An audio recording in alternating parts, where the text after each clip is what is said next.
तो चलिए ब्रेक के बाद एक बार फिर से आपका स्वागत है। यूपी चुनाव को लेकर कांग्रेस महासचिव प्रियंका गांधी पूरी तरह से मैदान में उतर चुकी हैं। प्रियंका गांधी से यूपी चुनाव समेत कई मुद्दों पर हमारे सहयोगी रजत राकेश टंडन ने खास बातचीत की है, आप भी देखिए। 5 राज्यों के चुनाव हैं, लेकिन सबसे ज्यादा नजर उत्तर प्रदेश में। जी हाँ, उत्तर प्रदेश में क्या हो रहा है, देश इस बात को जानता चाह रहा है और नजर प्रियंका गांधी वाड्रा पर भी। जी हाँ, प्रियंका गांधी वाड्रा जनरल सेक्रेटरी उत्तर प्रदेश जब से बनाई गई हैं, एक बात की चर्चा शुरू हो गई है कि क्या कांग्रेस रिवाइव हो रही है, क्या कांग्रेस रेस में है, क्या कांग्रेस मैदान में है। हमारे साथ बातचीत करने के लिए आईटीवी ग्रुप से प्रियंका गांधी वाड्रा जी मौजूद है। मैम, बहुत स्वागत है आपका आईटीवी ग्रुप पे। और मैंने कहा 5 राज्यों में चुनाव है, लेकिन सबसे ज्यादा इंटरेस्ट देश में अगर किसी को है, पब्लिक को है, दूसरी पॉलिटिकल पार्टीज जो चुनाव नहीं भी लड़ रही हैं यूपी में, उनका इंटरेस्ट सबसे ज्यादा उत्तर प्रदेश में। और जो सक्रियता है आपकी, चाहे वो लखीमपुर की हो, आप पहले भी 2-3 जगह गई, आगरा गई, महिलाओं की आपने बात करी, लोग आपको देख रहे हैं और समझना चाह रहे हैं कि क्या माना जाए कि यहीं से कांग्रेस का रिवाइवल है उत्तर प्रदेश में। देखिए, पिछले 2 सालों से मैं यहाँ की प्रभारी हूँ और हम काफ़ी काम कर रहे हैं। उनमें से कुछ ऐसे काम हैं जो ज़्यादा दिखते हैं, जैसे आप कह रहे हैं कि अगर हम कहीं गए, कोई समस्या उठी उधर, और कुछ ऐसे काम हैं जो संगठन के काम हैं जिनको भी हमने काफ़ी मजबूती से किया है। तो हम साइलेंटली अपना संगठन भी बना रहे थे और उसके साथ साथ जितने भी इश्यूज़ उत्तर प्रदेश में पिछले 1.5-2 साल से उठाए गए, जो लोगों की जो पीड़ा थी, जहाँ जहाँ लोगों को समस्या थी, वो कांग्रेस पार्टी ने ही उठाई हैं। और मेरे नज़र से तो मुझे लगता है कि जो बाकी विपक्ष के दल हैं वो मजबूती से उठा नहीं रहे हैं इश्यूज़ को। आज 3 जगह से प्रतिज्ञा यात्रा की शुरुआत हुई है जी। बाराबंकी में मैं खुद मौजूद था। आपने 7 बड़ी प्रतिज्ञाएं बताई जी। वो भी बहुत ज्यादा विमेन फोकस्ड हैं। तो क्या माना जाए कि टारगेट है कि भाई जो महिलाएं हैं, क्योंकि आप खुद रिप्रेजेंट करती हैं आदि आबादी को, माना जाए कि कांग्रेस और प्रियंका गांधी वाड्रा का फोकस महिलाओं पर ज्यादा है? देखिए, आप टारगेट शब्द इस्तेमाल कर रहे हैं। आपसे पहले किसी ने मेरा इंटरव्यू लिया, उन्होंने कैलकुलेशन शब्द इस्तेमाल किया। तो मेरे लिए ये एक बहुत इमोशनल इशू है, एक बहुत ही ज़्यादा सीरियस इशू है, और इसको मैं ना वोटों से जोड़ना चाहती हूँ, ना किसी कैलकुलेशन से, ना किसी टारगेट से। मैं सोचती हूँ कि जब तक महिला सशक्त नहीं होगी और राजनीति में जब तक पूरी तरह से महिला की भागीदारी नहीं होगी, तब तक वह समाज से लड़ती रहेगी, समस्याओं से जूझती रहेगी। मुझे लगता है कि महिलाओं की अगर राजनीति में भागीदारी हो, पूरी तरह से हो, जिस तरह से मैं कह रही हूँ, तो राजनीति में भी वो जो महिला की क्वालिटीज़ होती हैं वो आएंगी। आज जो राजनीति है हिंसक है, नफरत फैलाने की राजनीति है, जाति पर आधारित है, धर्म पर आधारित है।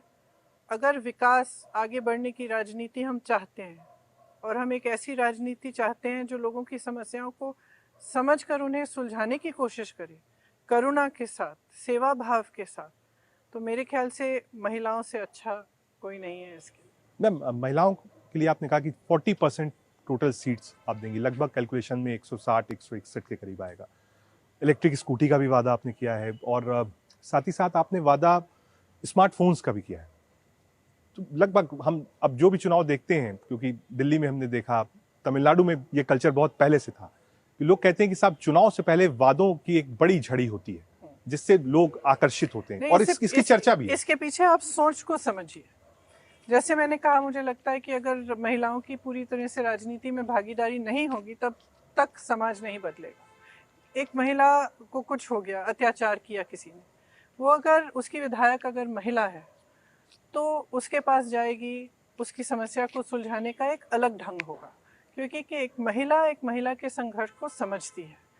तो जो 40% का जो वादा है, जो प्रतिज्ञा हमने की है, वो इसलिए है कि हम चाहते हैं कि इस राजनीति की जो धारा है उसमें महिलाएं शामिल हो। आज नहीं तो कल जीतेंगी।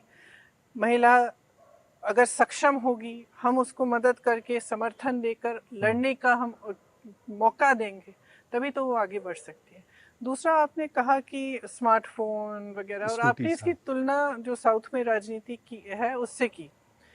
आप एक बात को समझ नहीं रहे हैं।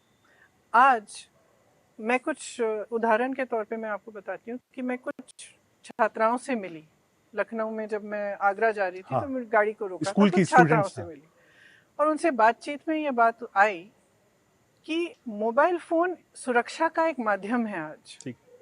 तो सिर्फ एक दूसरे से बातचीत करने का माध्यम नहीं है, पढ़ाई का एक माध्यम है आज। जबकि ऑनलाइन जब स्टडीज हो रही हैं कोरोना की वजह से, पढ़ाई का एक माध्यम है, जानकारी का एक माध्यम है। तो ये एक सशक्तिकरण का एक दायरा है, एक माध्यम है, ये एक तोहफा नहीं है। ये एक इस सोच से आ रहा है कि अगर हम महिला को, छात्राओं को स्मार्टफोन दें तो हम उनकी सुरक्षा के लिए भी मदद कर सकते हैं, उनकी पढ़ाई के लिए भी सहायता मिल सकती है। इसी तरह से ई स्कूटी क्या है, उसको सशक्त करने का माध्यम, ट्रैवल कर सके वो अपने आप। हाँ, एक माध्यम है जिससे वो अपनी जिंदगी में कुछ आगे बढ़ सकती है, विकास खुद अपने लिए ला सकती है। तो इस और बाय द वे ये क्या हुआ कि मैं उन लड़कियों से मिली, हमने बातचीत की। कोई प्लानिंग पहले से नहीं थी, आप मिली, उन्होंने बताया और मुझे लगा कि क्यों नहीं हम ये घोषणा कर सकते, बिल्कुल एक्चुअली एक वाजिब डिमांड है। तो ये इस वजह से ये घोषणा थोड़ा पहले हो गई। लेकिन हम एक महिलाओं के लिए एक अलग मैनिफेस्टो बना रहे हैं, उसमें सिर्फ ये चीज़ें नहीं हैं, उसमें कई चीज़ें हम गृहस्थ महिलाओं के लिए, जो महिलाओं को, जिन महिलाओं को एक पेंशन मिलता है लेकिन बहुत कम पेंशन मिल रहा है, उनके लिए भी कुछ है। जो महिलाएं आज जैसे शिक्षा मित्र हैं, आंगनवाड़ी, आशा बहू की महिलाओं के लिए, तो एक पूरा हम महिला मैनिफेस्टो अलग से बना रहे हैं। इसमें एक हमारी ये हमारा भी प्रपोजल है कि खास महिलाओं के लिए हम नवोदय विद्यालय की तरह और जो केंद्रीय विद्यालयों की तरह हम हर जिले में एक ऐसा विद्यालय बनाएं जिसमें सिर्फ उनकी पढ़ाई नहीं, लेकिन उनको सशक्त बनाने के लिए, उनके एम्पावरमेंट के लिए भी कुछ स्टडीज़ हों। जिस तरह से जैसे मार्शल आर्ट सीख सकती हैं, कंप्यूटर्स चलाना, किस तरह से कहाँ जॉब मिलेगा, उस स्किल को बढ़ाना, उस तरह की चीज़ें। तो ये जो महिला का घोषणा पत्र है जो हफ्ते 10 दिन में हम जारी कर लेंगे, उसमें ये सब चीज़ें हैं। एक होलिस्टिक व्यू है कि किस तरह से महिलाओं को हम समाज में आगे बढ़ा सकते। मैम लखीमपुर पर आता हूँ, क्योंकि आप गेस्ट हाउस में आपको अरेस्ट करके रखा गया, उस दिन भी आप आगरा जा रही थी तो अरेस्ट किया गया। एक नंबर ऑफ इंस्टेंसेस हैं जहां आपने कन्फ्रंट किया, लोगों ने ये कहना शुरू कर दिया कि शायद जो अब लड़ाई है वो प्रियंका गांधी वाड्रा वर्सेस योगी आदित्यनाथ, ये एक चर्चा का विषय बना। मैं लड़की हूँ, लड़ सकती हूँ, आपने ये नारा दिया, लेकिन एक ये आया कि कन्फ्रंटेशन है, आपको हेडलाइंस भी मिली, आपने मुद्दे पकड़े, आप जल्दी जगहों पर पहुंची और ठीक है काम किया। लेकिन लोग इस बात को कहते हैं कि ये एक टफ जॉब है आपके लिए, क्योंकि जो आपने ये उत्तर प्रदेश का प्रभार लिया है, लोगों ने टफ जॉब महिला कर रही है, लोगों ने कहा कि ये बहुत टफ जॉब है, आप इसको कर रही हैं। और जो बहुत सारे सिपह सलार थे जिनको कांग्रेस पार्टी ने यूपीए के दौरान पे प्रमोट किया, वो धीरे धीरे आपको छोड़कर गए। मैं अखिलेश जी से हवाई जहाज में मिली थी, तो मैंने उनसे कहा कि मैं आपको धन्यवाद देना चाहती हूँ। तो उन्होंने कहा क्यों? मैंने कहा कि क्योंकि मेरी पार्टी के सारे कायर आप ले गए हैं, आपके पास आ गए हैं। तो देखिए, इस लड़ाई के लिए हिम्मत चाहिए। अगर हिम्मत नहीं है तो नहीं लड़ सकते। आप पर हर तरह के वार आएंगे। जिस तरह से आज हमारे लोकतंत्र का नष्ट किया गया है, और जितनी भी एजेंसीज हैं, जितनी भी सरकार का जो जितना भी पावर है, वो इसलिए इस्तेमाल किया जाता है कि अपने जो जितने भी विपक्षी दल हैं उनको दबाओ, उनको धमकाओ, उनको डराओ। अब हम डरने वाले तो हैं नहीं। तो जो लड़ाई में लड़ रही हूँ, इसके लिए हिम्मत चाहिए, हौसला चाहिए। जिसमें हिम्मत नहीं है वो जा रहा है, और मेरा नज़रिया ये है कि जा रहा है तो जाने दीजिए, क्योंकि मेरे साथ तो इस लड़ाई में सिर्फ हिम्मत वालों के लिए जगह है। जो लोग गए वो गए, ठीक है। मैम, वो जब फोटोग्राफ आई सामने तो कई केओस लगाया, हम लोगों ने भी कहा, क्योंकि बार बार ये बात हुई कि पहले एक बार अलायंस हो चुका है, हमने देखा राहुल जी का अलायंस था अखिलेश जी के साथ, और लोग बार बार कह रहे थे कहीं ऐसा तो नहीं होगा बाद में कोई अलायंस हो जाए। बहुत संघर्ष से हमने अपनी पार्टी को यहाँ पे थोड़ी सी मजबूती दिलाई है। हमने गांव-गांव तक, आप जानते नहीं होंगे शायद, लेकिन आज उत्तर प्रदेश में न्याय पंचायत स्तर तक हमारी कमेटियां हैं, ग्राम पंचायत स्तर तक हमारे अध्यक्ष और कमेटियां बन रही हैं। तमाम कार्यकर्ताओं की ट्रेनिंग भी हो चुकी है। दिसंबर तक 2 लाख कार्यकर्ताओं की ट्रेनिंग हो जाएगी। 18,700 से अधिक कार्यकर्ताओं को जेल में डाला गया है पिछले 1.5 साल में। जेल गए हैं 3 दिन से 3 महीनों के लिए। तो हमने इतना काम किया है, हम अपने कार्यकर्ताओं को बिल्कुल लेट डाउन नहीं करेंगे, हम लड़ेंगे पूरी तरह से। मैम, क्योंकि अखिलेश भी थे, मैं एक बार इंटरव्यू कर रहा था, तो उन्होंने कहा कि ये बात लोग तय करें कि उनकी लड़ाई हमसे है या बीजेपी से। मेरी लड़ाई बदलाव के लिए है। मेरी लड़ाई उत्तर प्रदेश की जनता के लिए है। मेरी लड़ाई एक नए तरह की राजनीति के लिए है, जिसमें लोगों की जो समस्याएं हैं, विकास के मुद्दे हैं, वह सबसे अहम होने चाहिए। एक जवाबदेही होनी चाहिए जनता के प्रति। अगर किसान आंदोलन कर रहे हैं तो उनकी सुनवाई होनी चाहिए। उनको अगर कुचला जाता है तो कुछ जवाबदेही होनी चाहिए। मंत्रियों को बर्खास्त किया जाना चाहिए। अगर दलितों को उठाकर आप पुलिस स्टेशन में 3 दिन के लिए मारपीट कर सकते हैं तो उनकी सुनवाई होनी चाहिए। ये नहीं होने देना चाहिए। तो इस तरह की राजनीति जो आजकल चल रही है, मैं समझती हूँ कि ये सही नहीं है। ये राजनीति का मकसद नहीं है कि सत्ता अपने हाथ में लो और फिर लोगों को कुचल दो। ये मकसद नहीं है राजनीति का। इस देश में राजनीति का आधार महात्मा गांधी ने रखा था, सेवा का आधार था। राजनीति का मतलब है सेवा, जनता की सेवा, अपनी सेवा नहीं कि जनता से सब ले लो और फिर अपनी सेवा करो और जनता को कुचल दो। तो इस बदलाव को लाने के लिए मैं संघर्ष कर रही हूँ। मेरी लड़ाई इस तरह की राजनीति से। ठीक है मैम, मेरा आखिरी सवाल, क्योंकि आप वक्त भी कम है।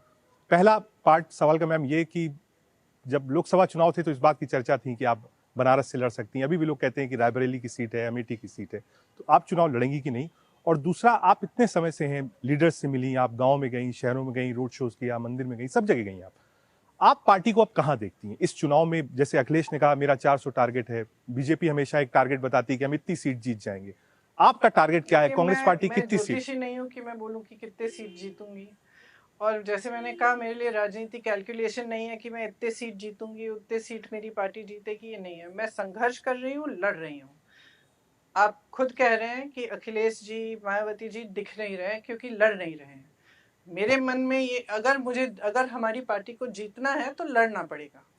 किसी भी पार्टी को अगर जीतना है तो लड़ना पड़ेगा। बगैर लड़े कोई जीत नहीं सकता। किसी भी जंग में अगर आप बैठे रहेंगे, कोने में खड़े हो जाएंगे तो आप जीतेंगे नहीं। मेरा काम लड़ना है, लड़ रही हूँ। आप चुनाव लड़ेंगी मैम? ये भी एक, ये आगे आगे देखिए क्या होता है। बहुत शुक्रिया। अभी इस पे हमने निर्णय नहीं लिया। ठीक है, ओपन है मतलब अभी मैम, ये देखते हैं।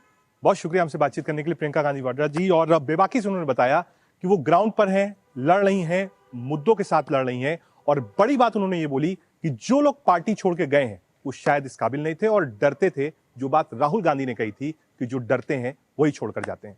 Rakesh Tandon, India news, Lucknow.